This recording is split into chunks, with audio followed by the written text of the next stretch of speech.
Hello అండి. Welcome back to my channel. మీలో ఎంతమంది గొబ్బెమ్మల పూజ చేసుకున్నారండి? నేనైతే ఈరోజు చేసుకున్నాననమాట.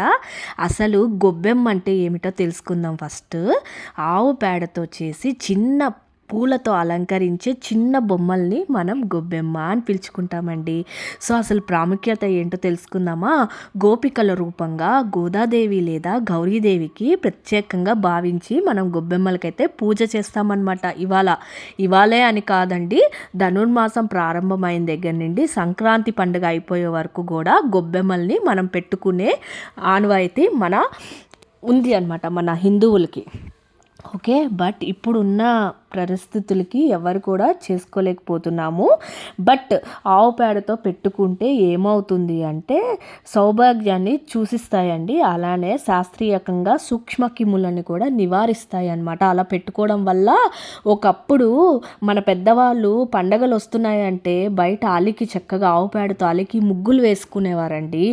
అప్పుడు మన కాలంలో ఉన్నప్పుడు ఒక రోగం త్వరగా వచ్చేవి కాదు. ఇప్పుడు పిల్లలకి జలుబు వచ్చేస్తుంది, దగ్గు వచ్చేస్తుంది క్లైమేట్ని బట్టి. అలా అయిపోయింది సిచ్యువేషన్స్. ఓకే, అప్పుడప్పుడైనా మన రిచువల్స్ని ఇలా పాటించాలనే నేను ఈ వీడియో అయితే పెడుతున్నానండి. నేనైతే పూజ చేసుకున్నాను, నాకు వచ్చిన దాంట్లోనే చేసుకున్నాను. మా అమ్మగారు అయితే ఉన్నారు నా దగ్గర, సో ఆవిడ చేయించారనమాట ఇలా చేసుకోవాలి అని.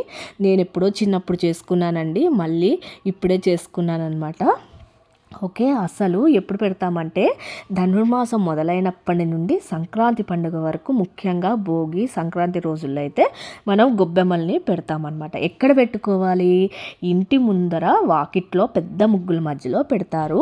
సో ఇప్పుడు అపార్ట్మెంట్ కల్చర్ అయిపోయింది కాబట్టి మనకు అంత పెద్ద ముగ్గులు వేసే అవకాశం లేదు కాబట్టి మనకు బాల్కనీ ఉంటే అందులో చక్కగా తులసమ్మ దగ్గర ముగ్గేసుకొని అందులో అయితే పెట్టుకోవాలి. నేనైతే అలానే పెట్టుకున్నానండి. సో గోదాదేవిని భగవద్గీతలో గోపికలుగా స్మరించుకుంటూ పూజించడం మంచిది. చిన్న కన్య పిల్లలతో చేయిస్తారండి ఈ పూజ. మంచి భర్త, సౌభాగ్యం కోసం కోరుకోవడం కోసం అయితే చేయిస్తారు. మనం కూడా చేసుకోవచ్చు మన భర్త ఆరోగ్యాల కోసం. సో సాంప్రదాయం కదండి ఇది. అమ్మాయిలు వాటి చుట్టూ తిరుగుతూ పాటలు పాడుతూ ఆనందంగా గడుపుతారు.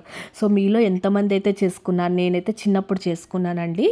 ఇలా శాస్త్రీయం ఏంటి అంటే ఆవు పేడలో క్రిమి సంహారక గుణాలు ఉండడం వల్ల సూక్ష్మక్రిములు ఇంట్లోకి రాకుండా నివారించడం. దానివల్ల ఆవు పేడతో గొబ్బెమ్మలు పెట్టుకుంటాం.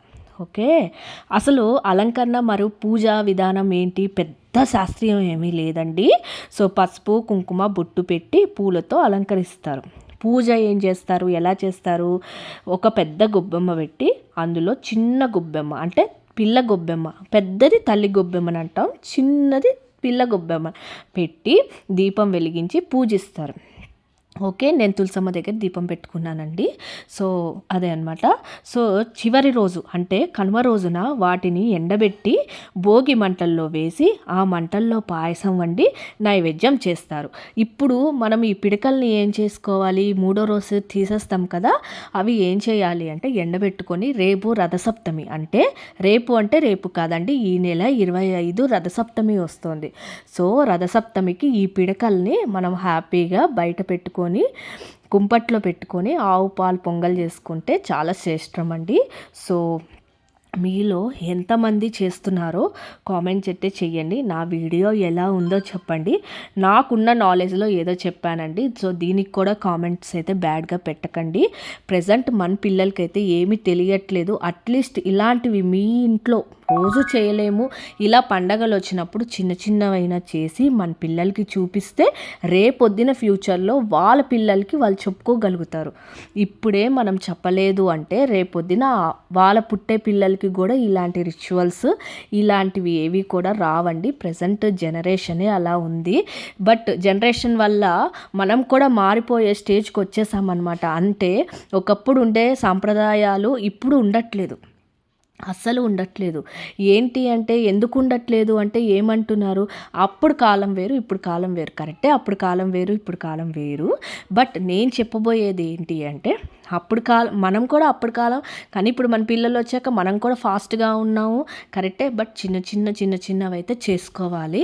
నేనైతే ఈరోజు అలా చేసుకున్నానండి. ఇవాళ మా బాబుకి నేను భోగిపళ్ళు కూడా పోస్తాననమాట ఈవినింగ్.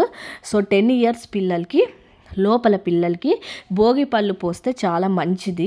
సో దిష్టి దోషాలు ఏమైనా ఉంటే పిల్లలకి పోతాయన్నమాట. సో నేను ఆ వీడియో కూడా అప్లోడ్ చేస్తాను. అసలు భోగి పళ్ళు ఎందుకు పోస్తారో కూడా నేను ఇంకో వీడియో కూడా అప్లోడ్ చేసి పెడతానండి. ఇంకో బ్లాగ్ కూడా వస్తుంది. సో మన ఛానల్ అయితే ఇంకా చూస్తూనే ఉండండి. ఇలాంటి మంచి అప్డేట్స్ అయితే మీతో షేర్ చేసుకుంటూనే ఉంటాను. Thank you.